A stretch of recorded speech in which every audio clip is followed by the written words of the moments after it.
El acontecer de América Latina, Estados Unidos y el mundo con Red Mundial de Noticias. A través de Radio Cántico Nuevo. Red Mundial de Noticias con Johnny Romero. Comienza ahora.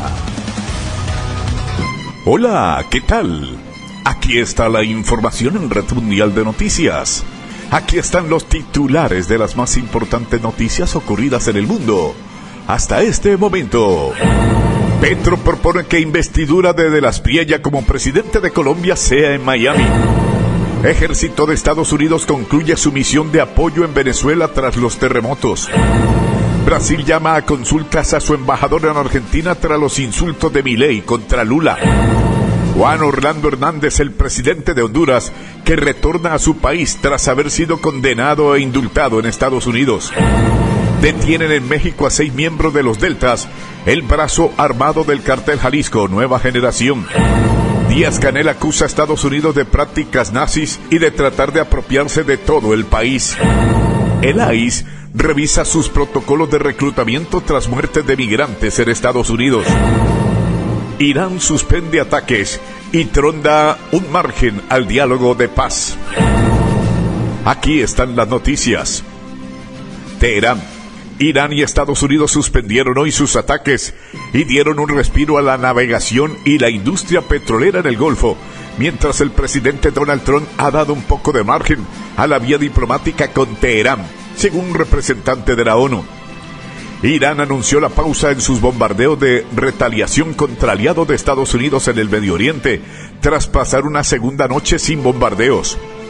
Trump está dando algo de espacio a las conversaciones, les está dando un poco de margen, afirmó el embajador estadounidense ante la ONU, Mike Waltz, quien advirtió que su país sigue listo para atacar a Irán y que se han desplegado más recursos en la región. Los precios del petróleo cayeron más de 5% de la mañana de este lunes en la apertura del mercado asiático, ante la perspectiva de una tregua entre Estados Unidos e Irán. Pese al alto al fuego firmado en abril y al protocolo de acuerdo de junio para avanzar en una paz duradera, ambos países reanudaron las hostilidades en las últimas 2 semanas debido a las tensiones alrededor del estratégico estrecho de Hormuz, clave para el comercio de hidrocarburos. Aunque el mandatario estadounidense no descartó ataques de mayor envergadura contra Irán, una relativa calma se instaló en la región tras casi 2 semanas de enfrentamiento. Las 2 últimas noches, los estadounidenses detuvieron sus ataques. Como nuestra estrategia está esencialmente basada en la respuesta, también hemos interrumpido nuestras operaciones, afirmó el portavoz militar iraní, Mohammad Abdraminian. Pero si los estadounidenses insisten en continuar la guerra, particularmente a través de ataques aéreos, el conflicto se extenderá aún más, agregó. Esta pausa en los ataques revivió la esperanza de una reanudación de las negociaciones entre Washington y Teherán, truncadas por los combates en el estrecho de Hormuz. Abierto después de la firma de un protocolo de acuerdo en junio que preveía un ciclo de negociaciones de paz de 60 días, Irán volvió a cerrar el estrecho con la renovación de hostilidades. En las últimas 24 horas, 6 navíos que intentaron cruzar ese paso fueron detenidos, afirmó la televisión estatal de Irán. Tienen todo lo que necesita. Tras casi 5 meses de guerra, las operaciones estadounidenses contra Irán están en pausa, informó citando la fuente del Pentágono. Los planes de escalar la campaña quedaron congelados, en parte por la disminución de municiones, publicó The New York Times, que citó a 2 personas informadas. Trump también se expone al riesgo de una expansión de la guerra en Oriente Medio, el distanciamiento de aliados en el Golfo y un impacto mayor en la economía mundial, según el diario. Interrogado sobre una escasez actual en el medio de la guerra con Irán, Waltz lo negó repetidamente. Las Fuerzas Armadas estadounidenses tienen todo lo que necesita para llevar a cabo esta campaña tan eficazmente como sea necesario, aseguró. Y agregó que quienes están filtrando esa información merecen estar en la cárcel. El primer ministro de Israel, Benjamín Netanyahu, tiene previsto visitar la Casa Blanca este martes y se espera que inste a Trump a seguir adoptando una postura firme frente a Irán, en particular sobre el programa nuclear. Irán defiende que su programa tiene fines civiles, pero Estados Unidos y sus aliados sostienen que su objetivo es desarrollar un arma atómica. Netanyahu declaró a la cadena Fox News que respalda plenamente los esfuerzos de Trump para detener el programa nuclear de Irán. Si puede hacerlo sin volver a un conflicto militar intenso, está bien. ¿Por qué no? Pero de una forma u otra, tienen que poner fin a su programa nuclear, y con un acuerdo o sin él, eso tiene que terminar, afirmó. Miami. El Servicio de Inmigración y Aduanas, ICE de Estados Unidos, está revisando sus protocolos de reclutamiento y entrenamiento tras las muertes de 2 migrantes en Texas y Maine por disparos de agentes, aseguró el zar de la frontera Tom Homan. El funcionario aseveró en una entrevista con CNN que esta revisión existe tras revelarse que el oficial de ICE que disparó a un inmigrante de Colombia en Maine el 13 de julio tenía un pasado violento, según sus exesposas, quienes cuestionaron el proceso de reclutamiento de la agencia federal. El ICE tiene cerca de 30,000 empleados. Todos pasan por un proceso de verificación de antecedentes. Este es un caso raro, pero insistió, el asunto está en la revisión. Hay varias cosas bajo revisión. El entrenamiento está en revisión, aseguró Homan. Aún así, el zar de la frontera rechazó que el ICE haya cometido errores, pese a las muertes este mes del mexicano Lorenzo Salgado Araujo, el 7 de julio en Texas, y del colombiano Joan Sebastián Durán Guerrero, el 13 de julio en Maine, tras recibir disparos de agentes migratorios. Además, el mexicano Juan Jairo Coronilla Durán falleció en la Florida el 14 de julio, embestido por un camión tras huir de un operativo de ICE. Yo no diría, ahora que estamos evaluando algo de entrenamiento adicional, que se cometieron errores. Ya veremos, todo se está revisando. Ya veremos cómo quedan las cosas, defendió Homan. Como sucedió en enero tras los operativos de Minnesota, las 3 muertes de los últimos días elevaron las exigencias del Partido Demócrata y organizaciones civiles para que los agentes migratorios utilicen cámaras corporales de manera obligatoria. En este sentido, Homan recordó que él es partidario de las cámaras corporales. Antes de estas declaraciones, el zar de la frontera había expresado que los migrantes fallecidos a manos de autoridades migratorias estarían vivos si hubieran acatado las órdenes de los agentes que le dieron el alto. Estos hechos ocurren en medio de un repunte de los arrestos migratorios en Estados Unidos, donde sumaron más de 43,000 en junio, entre los del ICE, el ICE y la Oficina de Aduanas y Protección Fronteriza, CBP, lo que es la cifra más alta desde que comenzó la segunda presidencia de Donald Trump en enero de 2025. Miami. El Servicio de Inmigración y Aduanas ICE de Estados Unidos anunció la deportación del primer jugador de fútbol americano de la NFL, nacido en Kenia, Daniel Ogama Adongo, por quedarse en el país tras el fin de su carrera deportiva y por sus antecedentes criminales. La agencia federal aseguró en un comunicado que el keniano, quien jugó como apoyador de los Colts de Indianápolis de 2013 a 2015, se quedó en Estados Unidos tras el vencimiento de su visa en 2016, por lo que su deportación se concretó el lunes pasado. ICE también afirmó que la policía de Indiana arrestó a Adongo en múltiples ocasiones durante los últimos 9 años por delitos como intimidación grave, agresión y alteración del orden público, además de recibir una condena de casi 1 año de cárcel por daños a propiedad privada en 2020. Washington. Un tribunal federal de apelación rechazó la petición del gobierno del presidente de Estados Unidos, Donald Trump, para aplicar en 23 estados una orden ejecutiva que busca imponer nuevas restricciones al voto por correo antes de las elecciones de noviembre, en las que estará en juego el control del Congreso. La Corte de Apelaciones del Primer Circuito confirmó en un fallo emitido el sábado en la noche la suspensión temporal dictada el pasado 25 de junio por la jueza federal Indira Talwani, quien concluyó que varias disposiciones de la medida probablemente vulneran la Constitución. El Departamento de Justicia había solicitado suspender esa decisión mientras continúa el proceso de apelación, al argumentar que la demanda presentada por una coalición de 23 estados y el Distrito de Columbia, encabezada por California, Massachusetts, Nevada y Washington, era prematura, porque las agencias federales aún no habían terminado de desarrollar las medidas necesarias para implementar la orden. El tribunal rechazó ese argumento y sostuvo que los estados ya debían prepararse para las elecciones. Los estados demandantes no tienen otra opción práctica para responder a la orden ahora, escribieron los jueces. La Habana. El presidente de Cuba, Miguel Díaz-Canel, comparó al gobierno de Estados Unidos con los nazis y lo acusó de aplicar una política genocida contra la isla que busca apropiarse de todo el país. Díaz-Canel hizo estas declaraciones en Pinar del Río, en el acto político del aniversario número 73 del frustrado asalto al cuartel Moncada, la primera acción de los revolucionarios que acabaron tomando el poder en 1959, una fecha marcada en esta ocasión por la presión máxima de Washington sobre la isla. Antes fueron Gaza, Líbano e Irán.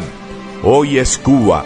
Mañana puede ser cualquier otra nación, aseguró Díaz-Canel, quien advirtió que su país no es la primera ni será la última víctima de las políticas de Estados Unidos.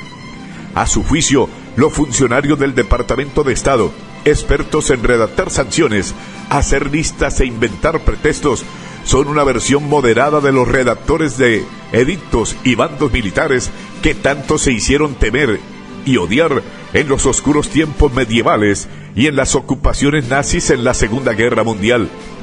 La presión contra Cuba prosiguió. Es un genocidio fríamente calculado por el gobierno de Estados Unidos dentro de una campaña de máxima asfixia contra la isla, en la que se combinan el bloqueo petrolero vigente desde enero y varias oleadas de sanciones, incluidas las secundarias. Las últimas sanciones rompen el récord de la infamia, dijo el presidente, porque se dirigen contra las misiones médicas cubanas en el exterior, que La Habana tilda de solidaridad internacional, pero Washington califica de esclavitud moderna. Es ilegal y es criminal martirizar a un pueblo solo para provocar que se rebele contra su gobierno, añadió. Ciudad de México. Las autoridades mexicanas detuvieron a 6 presuntos integrantes de los Deltas, brazo armado del cartel Jalisco Nueva Generación, en la ciudad de Zapopan, en el estado de Jalisco, en una acción en la que se incautó armamento, vehículos, dinero en efectivo, droga sintética y equipos táctico y telefónico. Fuentes oficiales informaron que el operativo se llevó a cabo mediante 3 órdenes de cateo en igual número de inmuebles. Explicaron también que en estas ubicaciones se detuvo a Jeremy Carlos Sánchez Barbosa, Genaro García Zárate, Ángel Daniel Valdés Hernández, Jesús Javier Ruiz Montoya, Eric Daniel Martínez Huerta y un menor de edad. Se aseguraron 10 armas largas, 3 armas cortas, cargadores y munición de diversos calibres, dosis de droga sintética, 4 motocicletas, una camioneta y un vehículo, dinero en efectivo, equipo táctico y equipos de telefonía, detallaron la fuente sobre el decomiso. Por su parte, la Secretaría de Seguridad y Protección Ciudadana de México señaló en un comunicado que los Deltas es una red delictiva dedicada al robo, extorsión, narcomenudeo y homicidio, y brazo armado del cartel Jalisco Nueva Generación. La captura ocurre en la misma semana en la que el gobierno de Estados Unidos impuso sanciones a 55 personas y empresas mexicanas supuestamente vinculadas al cartel Jalisco Nueva Generación, considerado por la administración de Donald Trump como una organización terrorista extranjera desde el año pasado. El cartel Jalisco Nueva Generación es una de las organizaciones criminales más peligrosas del mundo y fue a inicio de este año cuando su líder, Nemesio Ceguera Cervantes, alias El Mencho, fue abatido durante un operativo conformado por fuerzas federales y de autoridades estadounidenses. Ciudad de México, atención. Tras el último asesinato de un periodista en México hace escasos días, Reporteros Sin Fronteras, RSF, confirma un incremento alarmante en los homicidios contra comunicadores en el país más letal para la prensa en América, con un nivel de crecimiento de víctimas mortales que, según la organización, no se ha visto desde hace 15 años. Contar 7 asesinatos en 7 meses es muy difícil de asimilar. Tantos asesinatos tan seguidos te dejan un poco pasmado. Reporteros Sin Fronteras no había registrado este incremento alarmante de asesinatos de periodistas en México desde 2011 o 2012, aseguró Balbina Flores, representante de RSF en el país latinoamericano, en una entrevista telefónica con la agencia EFE. El miércoles fue asesinado a balazos en un puesto de comida en Oaxaca Sur Francisco Alejandro Leiva Aguilar, el 7º periodista que muere de forma violenta en lo que va del año en México. Tegucigalpa. Después de permanecer 4 años en Estados Unidos, país al que fue extraditado, donde fue condenado a prisión y finalmente indultado, el expresidente Juan Orlando Hernández regresó ayer domingo a Honduras, donde espera retomar su vida y enfrentar un proceso penal pendiente por fraude y lavado de activos, cargos de los que se declara inocente. Hernández, de 57 años, había tenido 8 meses vertiginosos, en los que las noticias en torno suyo han atraído la atención de la región. A finales de noviembre, el presidente de Estados Unidos, Donald Trump, anunció su intención de indultar al exmandatario, quien en 2024 había sido condenado a 45 años de prisión por cargo de narcotráfico. Hernández recibió el indulto y fue liberado a principios de diciembre, mientras en Honduras se contaban los votos de una elección presidencial que ganó Nasri Tito Adfura, candidato del conservador Partido Nacional, que también postuló a Hernández en su momento, a quien Trump expresó su respaldo. En una entrevista en junio, Hernández insistió en defender su inocencia y dijo que Trump lo indultó porque se dio cuenta de que se había cometido una injusticia en su contra. También descartó volver a la política. Aseguró que expresará sus opiniones como ciudadano cuando lo considere necesario y sostuvo que su prioridad es recuperar el tiempo perdido con su familia. Además, adelantó que buscará regresar a Honduras para enfrentar las acusaciones en su contra, que describió como un montaje político que dejó el partido anterior en referencia a Libre, fuerza política rival del Partido Nacional. Ahora, en una entrevista con la agencia EFE, publicada esta semana, señaló que espera poder enfrentar en libertad el proceso pendiente y que las autoridades garanticen su seguridad como exmandatario. El Estado de Honduras está en la obligación de proteger a sus ciudadanos y en este caso particular mío, argumentó. El proceso contra Hernández, quien fue presidente en 2 periodos consecutivos de 2014 a 2018 y de 2018 a 2022, se inició tras completar su segundo mandato, cuando Estados Unidos entonces, bajo el gobierno de Joe Biden, pidió su extradición. San Salvador. Los 2 partidos tradicionales de El Salvador, el derechista Arena y el izquierdista FMLN, designaron a sus candidatos para competir contra el presidente Nayib Bukele en las elecciones presidenciales de febrero próximo, anunciaron ambas agrupaciones. La exdiputada Maite Iraeta, de la Alianza Republicana Nacionalista Arena, y el líder sindical Rafael Aguirre, del Frente Farabundo Martí para la Liberación Nacional FMLN, inician la carrera con escasas posibilidades de vencer a Bukele. La aprobación del mandatario supera el 80% tras haber doblegado a las pandillas que convirtieron a El Salvador en el país más violento del mundo. Bukele, un publicista de 45 años, fue proclamado hace 2 semanas por su partido Nuevas Ideas para buscar un tercer mandato que extendería su presidencia hasta 2033. Organizaciones internacionales como Amnistía Internacional denunciaron que la ofensiva de seguridad del mandatario derechista, que se desarrolla bajo un estado de excepción, ha derivado en graves violaciones que podrían constituir crímenes de lesa humanidad. La aspirante del partido Arena dijo a periodistas en el distrito de Antiguo Cuscatlán, cerca a San Salvador, que su plan consiste en proteger los avances en seguridad, pero que estos estarán al servicio de un mayor progreso colectivo y no solo para un sector. Venimos a ratificar nuestro compromiso para poder presentar una alternativa diferente a cómo pueden hacerse las cosas, señaló de su lado desde la capital salvadoreña el postulante del FMLN, quien urgió un diálogo nacional. Brasilia. El gobierno de Brasil llamó a consultas a su embajador en Argentina, Julio Vitelli, después de las duras declaraciones del presidente argentino Javier Milei contra su par brasileño Luis Ignacio Lula da Silva y otras autoridades del país durante un acto político realizado en Sao Paulo.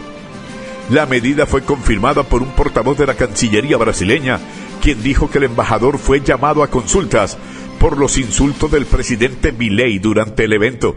Según el portavoz, Vitelli llegó en la noche de este domingo a Brasilia. La estatal agencia de Brasil también informó sobre la decisión y señaló que el Ministerio de Relaciones Exteriores tomó las medidas después de que los comentarios de Milei contra Lula y el ministro supremo del Tribunal Federal, Alexandre de Moraes. Las declaraciones ocurrieron durante un acto del Partido Liberal en Sao Paulo, donde se oficializó la candidatura presidencial de Flavio Bolsonaro, hijo del expresidente Jair Bolsonaro. Durante su discurso, Milei lanzó duras críticas contra Lula, a quien calificó de presidiario, y cuestionó al gobierno brasileño, al que describió como integrado por socialistas ladrones. Además, expresó su respaldo a Flavio Bolsonaro como el candidato capaz de detener a Lula en las elecciones de octubre.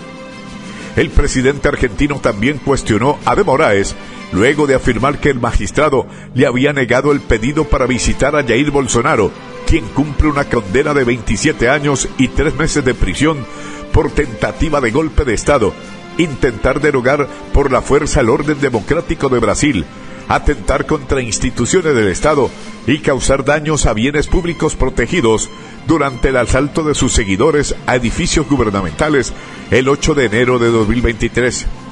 Según informó la agencia Brasil, el presidente del STF, Edson Fachin, respondió a las declaraciones de Milei en una nota oficial y afirmó que fueron una referencia irrespetuosa hacia un integrante de la máxima corte brasileña.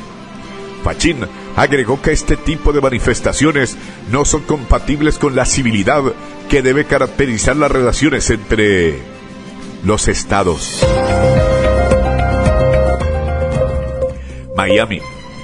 Las Fuerzas Armadas estadounidenses concluyeron su misión de apoyo tras los terremotos en Venezuela, por lo que las tropas se retiraron del país suramericano, informó el jefe del Comando Sur del Ejército de Estados Unidos, SUTCON, Francis Donovan. Los últimos miembros del equipo del SUTCON partieron de Venezuela, lo que marca el fin del apoyo del Departamento de Defensa a las labores en el terreno por el terremoto. Aunque nuestra presencia militar concluye, el pueblo estadounidense sigue estando al lado de Venezuela, expresó Donovan en un pronunciamiento en X. Aunque ahora no dio detalles, el general reportó en una conferencia el 1 de julio pasado que el despliegue de Estados Unidos a Venezuela consistía en un equipo de 2.000 rescatistas, además de buques, aviones militares que ayudaron con las labores de salvamiento y distribución de asistencia humanitaria. Bogotá. El presidente de Colombia, Gustavo Petro, propuso que la investidura de su sucesor, Abelardo de la Espriella, se celebre en Miami, ciudad donde su bufete de abogados tiene una sede, ante la negativa a hacerlo en Bogotá y la dificultad para encontrar un lugar en el país que se ajuste a sus deseos. Buscan para posesionarse el nuevo presidente y no encuentran lugar en Colombia. Deberían hacerlo en Miami, pues buscan el aire acondicionado cuando tenemos muchos aires naturales en Colombia, manifestó Petro en un extenso mensaje en su cuenta de X. De la Espriella debe asumir el próximo 7 de agosto, pero a menos de 2 semanas para esta fecha, no se sabe si podrá hacerlo en una unidad militar en el departamento del Cauca, uno de los más golpeados por el conflicto armado, como es su deseo, por los inconvenientes logísticos, de seguridad y de protocolo que eso supone. El presidente electo insiste en tomar posesión del cargo en un batallón para hacerle un homenaje a los verdaderos héroes de la patria, según ha dicho, pero no considera hacerlo en una guarnición militar de Bogotá, ciudad en la que solo ha estado una vez desde que ganó las elecciones del pasado 21 de junio, pues tiene su sede de trabajo en la caribeña Barranquilla. La Constitución colombiana establece que la posesión presidencial debe hacerse ante el Congreso y tradicionalmente se ha hecho en el Salón Elíptico del Capitolio, aunque las últimas investiduras han tenido lugar en la Plaza de Bolívar, en el centro de Bogotá, y no hay antecedente reciente de un recinto diferente. Por soberbia, el presidente ilegítimo no quiere posesionarse en la Plaza de Bolívar porque le remuerde en la conciencia ese libertador incómodo, añadió Petro. El mandatario saliente, que no reconoce la elección de las Piellas con el alegato de un supuesto fraude que no se ha demostrado, agregó que le dé la cara a Bolívar en su plaza y que invite al pueblo para ver si los votos eran de verdad o de mentira. Atención Bogotá. La sección quinta del Consejo de Estado aceptó para estudio una demanda de nulidad electoral presentada contra la elección de Abelardo de las Piellas como presidente para el periodo 2026-2030. La corporación precisó que la decisión no afecta por ahora la validez de la elección. El Consejo de Estado admitió una demanda de nulidad contra la elección de Abelardo de las Piellas, pero aclaró que la decisión no suspende sus efectos. El Consejo de Estado. La acción judicial fue presentada por un ciudadano que solicita la nulidad del acto de elección al señalar presuntas inconsistencias en muchos formularios del E14, documentos utilizados durante el proceso de escrutinio electoral. Con la admisión, la alta corporación inicia el trámite judicial para analizar los argumentos expuestos por el demandante y las pruebas que sean aportadas durante el proceso.